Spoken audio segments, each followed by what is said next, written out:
पाकिस्तान का एटमी प्रोग्राम किस तरह और कब शुरू हुआ? सख्त आलमी दबाव के बावजूद पाकिस्तान ने दुनिया की 7वीं बड़ी एटमी कुव्वत बनने का ऐलान कैसे किया?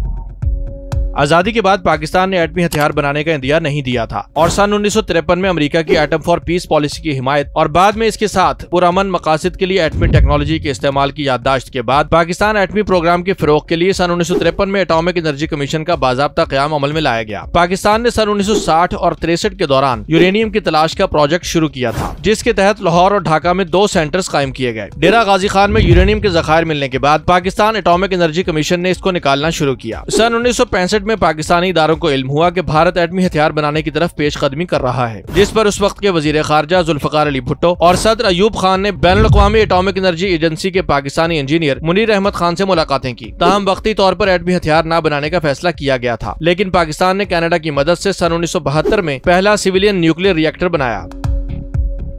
सन 1973 में मशरकी पाकिस्तान की लहदगी के बाद पाकिस्तानी हुक्काम ने यह सोचना शुरू कर दिया था कि भारत से मुकाबले के लिए एटमी हथियारों का हुसूल जरूरी है। जब 1974 में भारत ने एटमी धमाका किया तो उस वक्त के वजीर आजम जुल्फकार अली भुट्टो ने इसको नागुज़ीर करार दिया और कहा कि पाकिस्तान हर सूरत एटम बम बनाएगा, चाहे घास ही क्यों न खाना पड़े। 1974 में कनाडा ने जौहरी अदम फैलाव तनाज़े की वजह से पाकिस्तान के साथ एटमी ताउन खत्म कर दिया। उसी साल पाकिस्तान ने यूरेनियम की अफजूदगी के लिए कहूटा रिसर्च लेबोरेटरीज कायम की और डॉक्टर अब्दुल कदीर खान ने यूरेनियम अफजूदगी पर काम शुरू किया। 1979 में अमेरिका ने पाकिस्तान की फौजी और माशी इमदाद ये कहकर मुअत्तल कर दी कि पाकिस्तान का एटमी प्रोग्राम पुरअमन नहीं रहा। पाकिस्तान ने 1980 में दावा किया कि वो मुल्क के अंदर मौजूद यूरेनियम से एटमी ईंधन तैयार करने वाले ममालिक में शामिल हो गया है।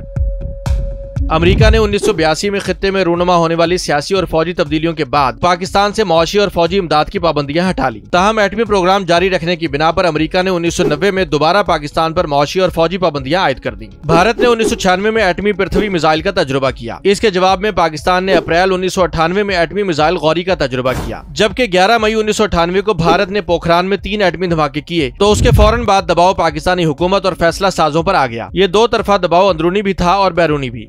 थे कि भारत के एटमी धमाकों का फौरी जवाब चाहते थे और दुनिया की बड़ी ताकतें पाकिस्तान को किसी भी कीमत पर ऐसा करने से बाज रखना चाहती थीं। पाकिस्तानी हुक्मरान अभी इसी शशोपंज में थे कि इंडिया ने 13 मई को 2 मजीद धमाके कर दिए। पूरी दुनिया की नजरें पाकिस्तान पर थीं। एक तरफ अवाम थे जिनके जज्बात थमने का नाम नहीं ले रहे थे। बैनुल-अक़वामी ताकतें लालच और पाबंदियों की धमकियों के जरिए पाकिस्तान को जवाबी इक़दाम से बाज रखने की कोशिश कर रही थी और दूसरी तरफ भारतीय हुक्मरान और सियासतदान सुबह शाम इश्तियाल अंगेज बयानात के जरिए पाकिस्तान को उकसा और धमका रहे थे।